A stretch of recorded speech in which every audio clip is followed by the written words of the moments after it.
আর যে প্রশ্নগুলোর মুখোমুখি হতে হয়, রক স্টার শাকিব খান কেমন করলো বা রক স্টারের স্টোরি কেমন, কিংবা আরও অন্য কোনো ছবির বিষয়, তো এই উত্তরগুলা আমরা দিতে গেলে বা পরিচালকের জায়গা থেকে দিলে একরকম দিতে হয়, এবং সিনেমাটা দেখার রিভিউর অ্যাঙ্গেল থেকে দিলে আরেকভাবে দিতে হয়। কিন্তু সবশেষে আমি যখন কথা বলি তখন ধরেই নেই মানুষ যে এটি পরিচালকের কথা। কিন্তু পরিচালকের বাইরেও আমাদের একটা অবস্থান রয়েছে, একটা সত্তা রয়েছে। যেমন ঈদের পর দিন আমি রকস্টার ছবিটি মধুমিতা সিনেমা হলে দেখতে যাই। ঈদের ম্যাক্সিমাম ছবি আমি দেখি, আমরা অনেকেই দেখি। রকস্টার শাকিব খান অভিনীত যে ছবিটি, নাইস অ্যাক্টিং, শাকিব খানের অভিনয় দুর্দান্ত, এবং শাকিব খান দীর্ঘদিন থেকে সেই নবাব শিকারী থেকে শুরু করে আজকে পর্যন্ত, এবং মাঝখানে প্রিয়তমা, তুফান, অনেক অনেক বিগ হিট সিনেমা দিয়েছেন। নতুন নতুনভাবে তিনি উপস্থাপিত হয়েছেন।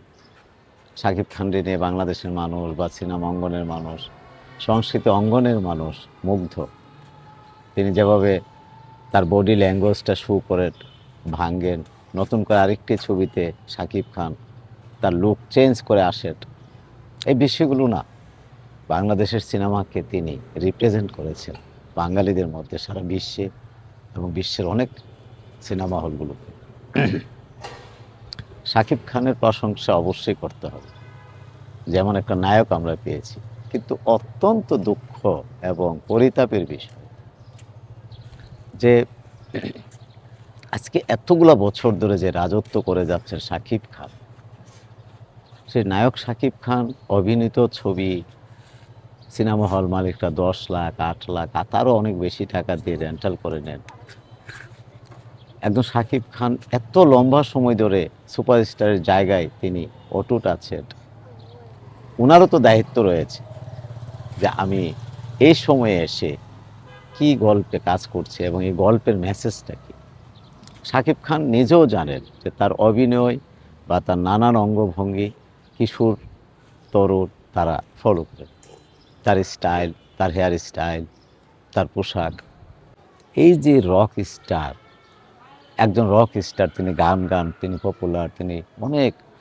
তো শাকিব খান যখন সে জায়গায় গেল, তো সেই গানের জগতের সেই গানগুলোকে বা গানের সেই মানুষগুলোকে বা সেই গানগুলো যারা পেছনে রিদম বাজাচ্ছেন, বাদ্য বাজাচ্ছেন, সঙ্গীত তৈরি করছেন, তাদের জীবনকে সেভাবে কি ফুটিয়ে তুলেছে রক স্টার? এই ছবির পরিচালক নিঃসন্দেহে মেধাবী, আমি ওনাকে অনেক সম্মান করি, ওনার প্রতি অনেক ভালোবাসা রইল। আমি সিনিয়র একটু, তারপরেও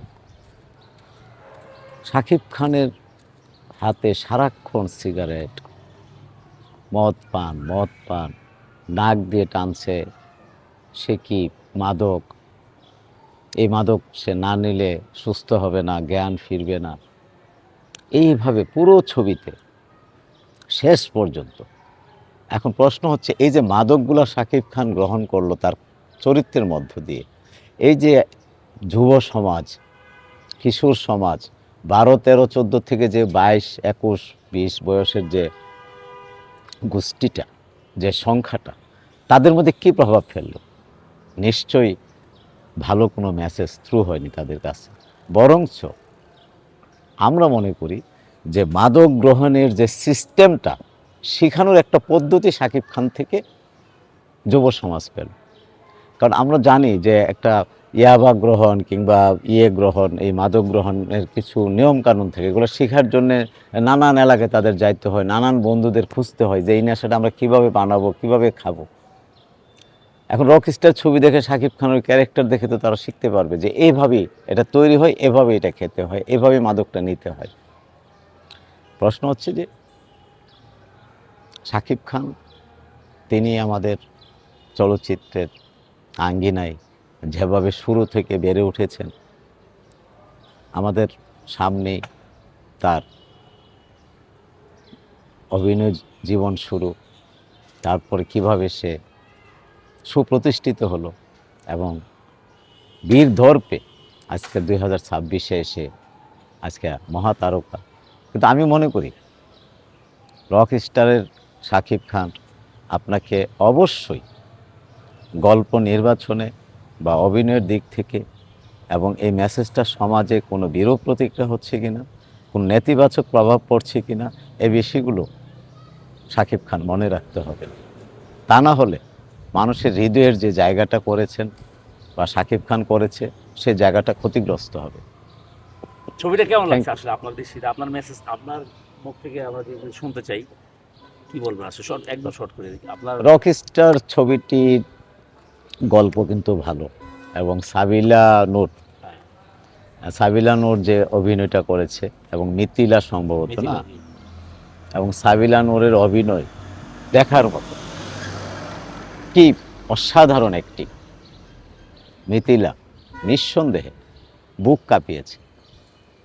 সাবিলা নূরের তো প্রশংসার শেষ নেই, শাকিব খানেরও শেষ নেই প্রশংসার। ছবি ভালো লেগেছে, বাট দর্শককে সে 2.5-3 ঘন্টা ধরে রাখার যে বিষয়টা, সেটি কিন্তু রকস্টারে নেই। যেটি প্রিয়তমাতে ছিল, তুফানে ছিল, দরদে ছিল, বা বরবাদে ছিল, কিংবা আরও অনেক ছবিতে ছিল, কিন্তু সেটি কিন্তু রকস্টারে নেই। 2.5 ঘন্টা আমি চুপচাপ, কারণ অনেক দর্শকরা বের হতে দেখেছি।